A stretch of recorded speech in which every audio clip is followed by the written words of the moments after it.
कौन नहीं चाहता कि उसका मेंटर एक यूपीएससी रैंकर हो।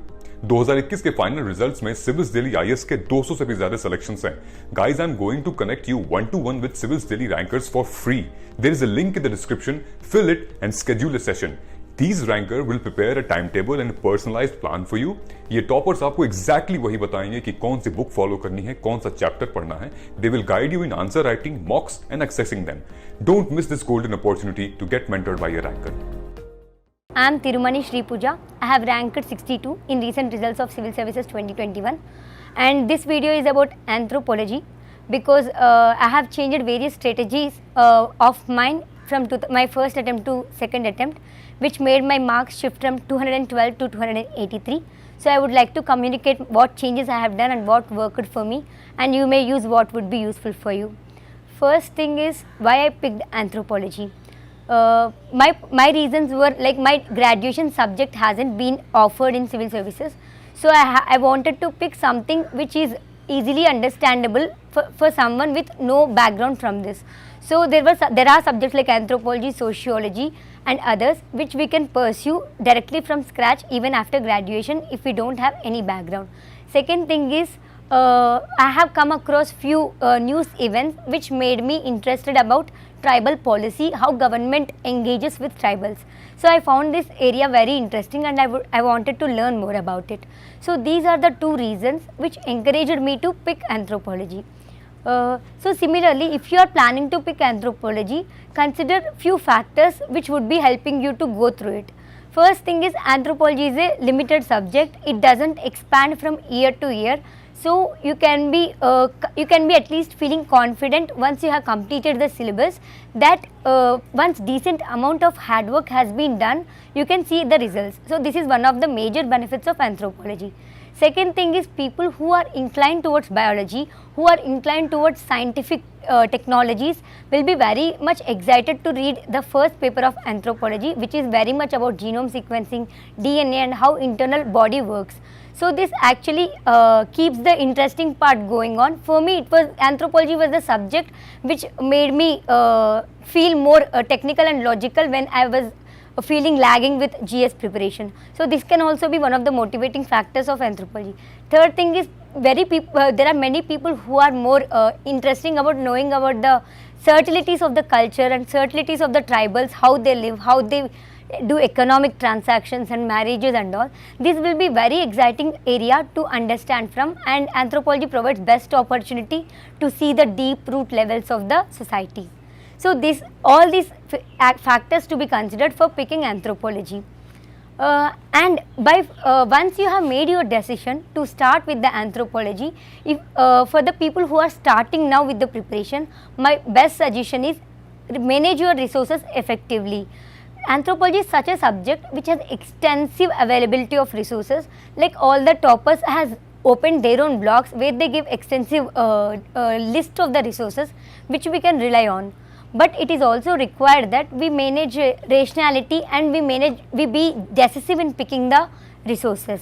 So for example, in my case for physical anthropology I relied on PNAD, which is very extensive. For like even if we have relied on the other notes and many things, by using PNAD we can get very technical where we need. For example, I am interested in genetic area of anthropology, so I have done my own research in this and studying in this CAR T cells therapy and genome sequencing applications and all, so which made my answers content rich in this particular area. And in the second part, like in the socio-cultural anthropology, there are already ample resources and like Braintree, which I have used very good, and there are institute materials are also good, like Whitesers and Sosin Ma'am's materials are good for socio-cultural anthropology. And socio-cultural anthropology is the place where you can build the examples and value addition, because that is very close to what is happening in society. For example, there is a chapter on myths and religions. In the most of the available resources, there is usual discussion about myths in the Pacific region, myths in the Central American region, but I felt that by including myths about more local region or myths more famous in the contemporary situation will make it more relative and more interesting in the answers. So I used that and it actually benefited me. So this was what I did for socio-cultural anthropology. And for the paper 2, I felt that any resource which was compiled by institutions would be more comprehensive, but to get actual understanding of deeper aspects, we can read Tribal India and in Tribal India by Nadeem Hussain, so we can add better value to the answers. So this was how I managed resources, and there will be a obsession or there will be a tendency to go for hopping of multiple resources which will eat away our time. It is good to keep multiple resources handy, like keep one resource as base. Wherever you find a dearth of content in that particular resource, refer other resource, but keep your base resources constant. So this was regarding resource management. Next, I would like to talk about how important it is to make our own self notes. So self notes is very useful because our brain makes mental maps when we make notes by ourselves. So what I experienced is particularly in the physical anthropology, when I did Pinath is a very big book and it becomes very tough to revise. So I tried to make it a short notes format and pictorial format, so it was easy to recollect from the head. So for such scientific aspects or for such aspects where you need to collect from various dimensions, make your own notes. And if you need, make your own entire notes for anthropology using syllabus and previous year's questions as a backup, like as a background. You use them as reference and make in their own format so that your notes become comprehensive and it doesn't have any gaps. So that is regarding self notes. But is self notes very mandatory? I don't think so. Like for people who have been not ready until prelims and who have to appear for the mains, I don't think now you have to start from scratch for mains. Rather, you can rely on already available resources. Like you can go for already existing toppers notes, use that as a base and build on it. I have used notes like Sachin Gupta sir, Varnit Negi sir and Mandar Patki. So by using these notes, what I did was I got an understanding about the structuring and conclusions. For example, we are reading about economic aspects of anthropology. And we will be reading some theories. If we are reading on our own, there will be all the aspects will be covered, but some aspect like criticism or some aspect like alternative may not be covered in our source. So by using toppers notes or any other notes who have extensively worked on it, our notes will become better structured. And structure is very important for anthropology because it is what helps us to recollect things and bring the things into head at a comfortable pace. And anthropology, another advantage and disadvantage is materials availability. Because of the extensive materials availability, there is a trend that everyone's answers are being same. Like the evaluator also gets a monotonous feel by correcting the same kind of answers. So to make our answers stand a little apart or to stand little unique, what we have to do is our own value addition. So to keep our own value addition unique, either go for current affairs. For example, you are reading about religion in first part and there is something about witchcraft. So witchcraft, we will be reading about all the scientific and anthropological aspects of witchcraft, but we cannot draw many examples. So just go to the Google and just type witchcraft and see the news articles of witchcraft. You will be finding that in West Bengal some lady was attacked based on witchcraft allegations. So this is a social issue and also anthropological issue. By drawing such kind of examples in the paper makes our answers look very relevant and makes us look we have worked something in that area. So value addition is important. Either do it from the news articles or there are certain telegram groups which are trying to compile maximum, like Sosin ma'am is doing her part and Anthro Guru Pavan sir is also compiling good number of resources and papers published in anthropological area. So this is what helps. And one more thing is try to watch documentaries regarding anthropology, which helped me in 2020 attempt where there was a question on Jane Goodall, and actually I watched a Jane Goodall documentary and I could write my entire answer from the documentary. So yeah, when you are bored of reading, try to watch documentaries also, which keeps your data and syllabus unique. And regarding the test series, how important is test series for anthropology? I believe test series is important for entire mains preparation because though we have the entire data on our head, it may not be reflecting on the paper correct or it may not be presenting good enough on the paper. So what we need to do is once we are done studying, we have to write them in test series, and it is very better if we make the tests in periodic intervals, like make sectional test series. Like anthropology, once you have finished the part 1, half of the part 1, like biological anthropology, write a test at the end of it. It will help in 2 ways. One thing is we will be evaluating our questions. Second thing is, once we have read for an entire week on the same subject, on the end of the week, if you are spending 3 hours on brainstorming every aspect of it, it will definitely help retaining the whatever we have read on the last 7 days better. So test series will help that way. Second thing is regarding test series, choosing the test series. There are various kinds of test series. Few are very professional, where the evaluator corrects the paper and gives it in a feedback format. Few are like personally guiding and mentor based test series. So choose at your own convenience. People who are very comfortable in answer writing, I don't think personalized mentor guidance is required. We can directly opt for test series which will provide valuable questions, unique questions, and also discussion videos. For this I have opted Sosin ma'am's and L2A Bala sir's test series in my 2 attempts. And for the people who want personalized guidance, who want to start from the beginning and want to understand how very minor aspects of answers can be improved, for them there are sources like Vishnu sir, there are sources like Karandeep sir who will be providing personalized mentorship. So you can choose based on your own convenience. Second thing is, not only the evaluators, it is also important to have a peer discussion. Try to find other people who are also preparing for the same optional and exchange what the answers you have written. So that what happens is, your resource must be very good, but your structure may be not so effective, or your presenting might not be so effective. You can benefit from what the other person is doing, and similarly you can also offer help to the other person. So it will be reciprocating, and it will definitely improve both of your answers. Or have a peer discussion so that people can bring a new value addition to the answers. So this is regarding test series and peer discussion, which is very useful for improving the answer writing and presentation.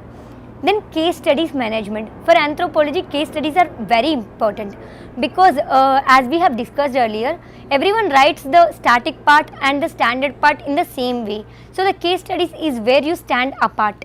So the case studies need to be very comprehensive. Like if they are asking about tribal problems, we have to be going entire extent of alienation, education, health and genetic health, and crimes against tribals, addictions. So there will be a huge range of the problems. So try to have a case study for each range. So it was my strategy for paper 2. Like whenever I discuss a point, I made it clear that I have to give an example at the end of the point. So by making it a very case study rich and intensive, my answers definitely became better.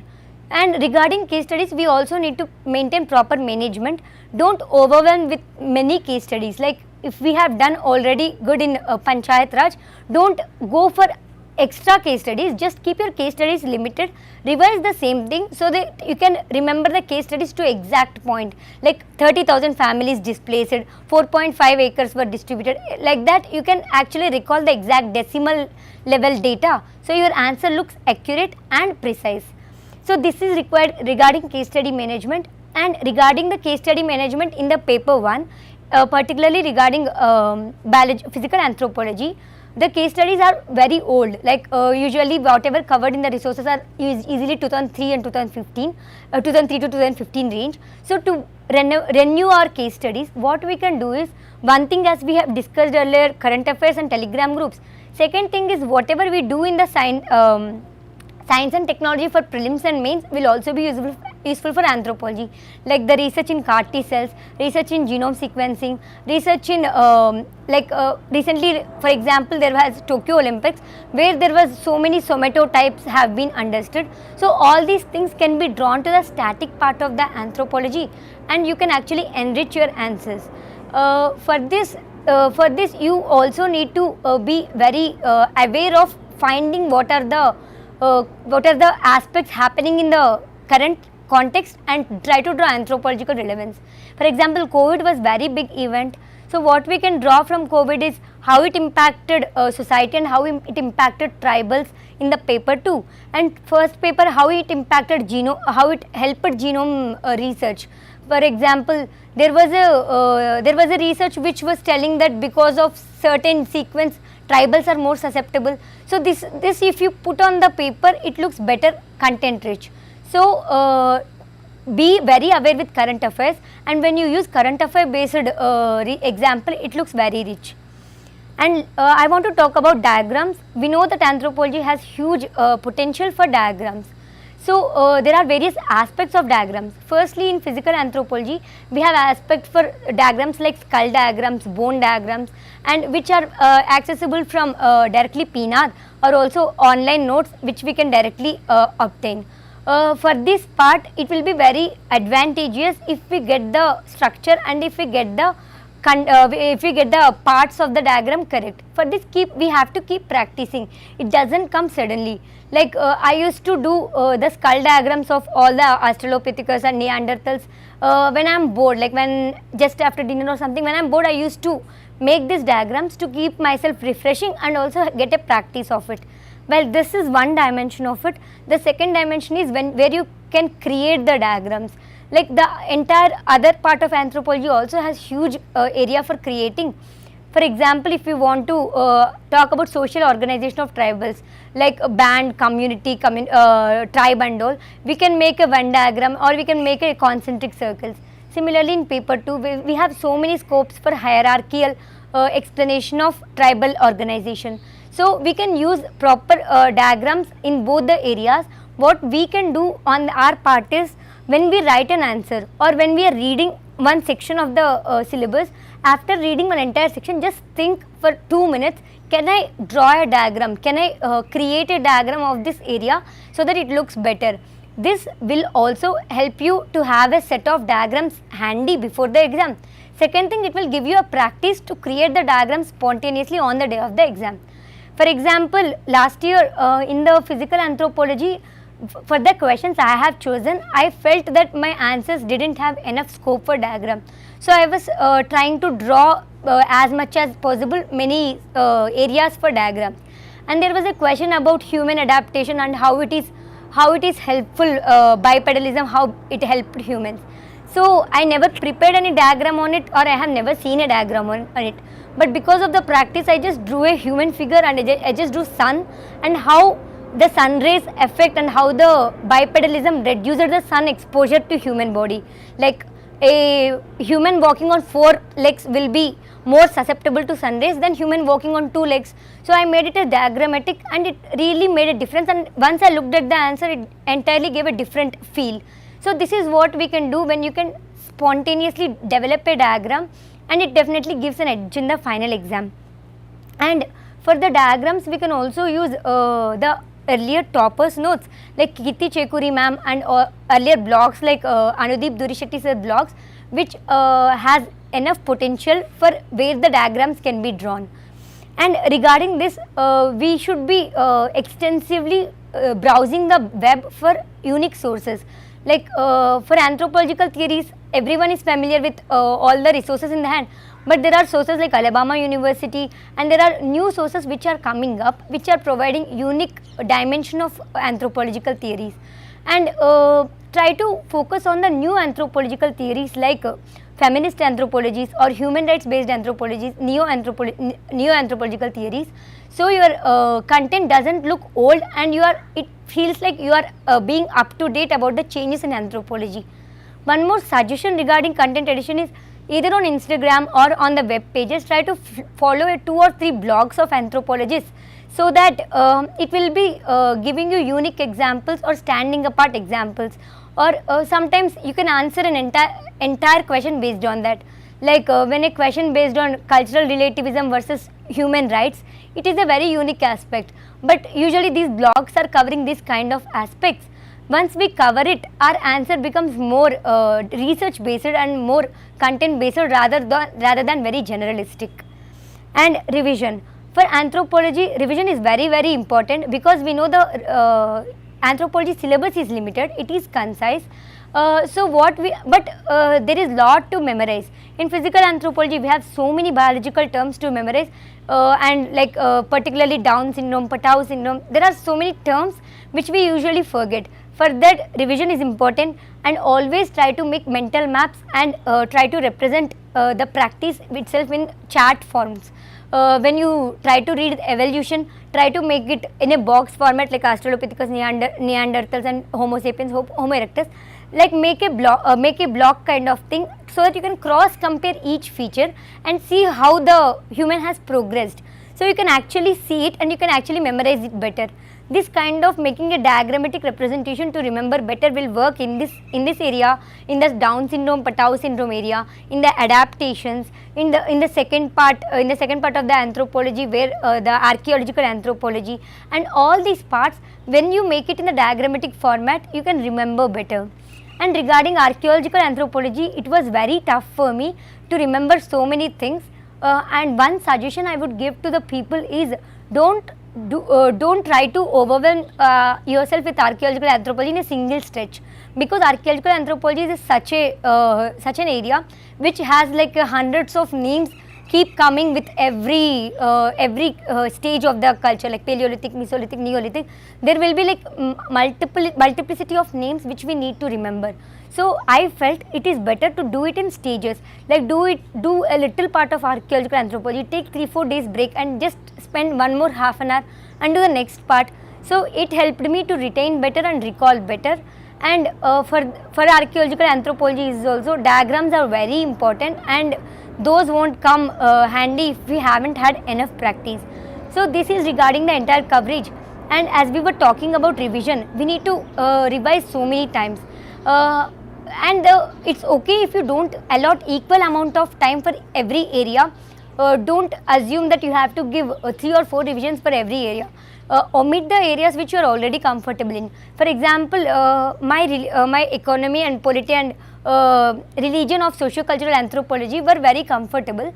So I actually used to spare less time on that, and my anthropological theories and biological anthropology were tough. So I used to spend more time on that. So this facilitated me more revisions in the required area. And regarding the names and dates, I don't think there are any shortcuts for the anthropological theories and Indian anthropologies. Just have a pen, have a paper and put that on the notes, then only we can memorize better. कौन नहीं चाहता कि उसका mentor एक UPSC ranker हो।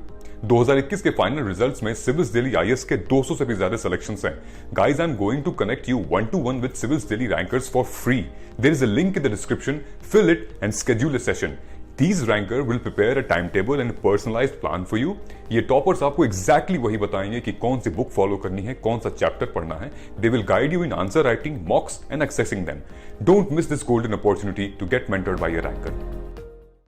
And last thing is, when we are revising, be persistent and don't lose patience, because for me, when I have changed my strategy in the second attempt, I have tried to include many case studies, I have tried to include many diagrams, and it was just feeling that I am overwhelming myself with data, but I can't reflect on my paper. Like 2-3 papers where I have written, I was getting just marks of 107 and 108. I don't even think I have crossed 110 before 1.5 months of my mains. So eventually it started retaining. Eventually I could recollect better. So don't get impatient. Even the people who are in the beginning stage of the preparation, like even if you have been studying it for 6-7 months in a stretch, and if you are starting a test series and if your marks are not reflecting, it's okay. Just be organized, be consistent.